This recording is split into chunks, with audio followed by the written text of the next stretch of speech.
সুটকেসটা রাখো বাইঞ্চদ।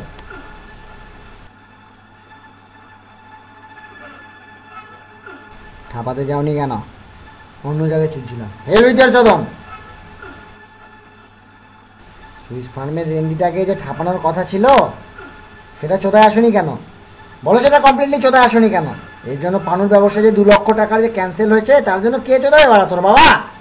ওসব নোংরা গুড় ঠাপাতে আমার ভালো লাগে না। আঞ্চল বাইছে ব্যাপারটা কি হয়েছে আমি বলবো তো বল। তুমি চুদিও না, তুমি একবার না চুষতে পারো না। আর ঠাপাতে ভালো লাগবে কেন? বাড়া ফোলানোর চেষ্টা তো আর করতে হয় না, প্রয়োজন মনে করি না। আর বাড়া ফোলানোই জীবনের স্বপ্ন।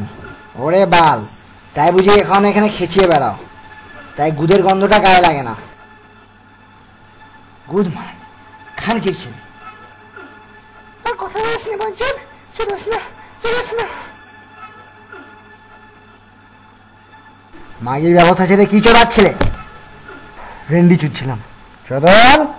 কাকে চদন? সোনাগাছির রেন্ডি। তুমি রেন্ডি চোদো? হ্যাঁ।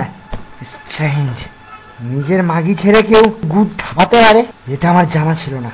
তোকে বাবা বাইঞ্চোদ আমার ছেলে বলে পরিচয় দিতে লজ্জা করছে। কি বলছেন বাবা? হ্যাঁ হ্যাঁ বাইঞ্চোদ, শহরের কয়েকটা নোংরা র্যান্ডাল ছিনাল ছাড়া কেউ চড়তে পারে না। চোদন সম্বন্ধে এই ধারণা আপনার ভুল। হ্যাঁ বাড়া ভুল। সারা জীবনটা কন্ডম পরে চুদেই কাটিয়ে দিয়েছেন। কন্ডম ছাড়া চোদার মতো অকাল আপনার নেই।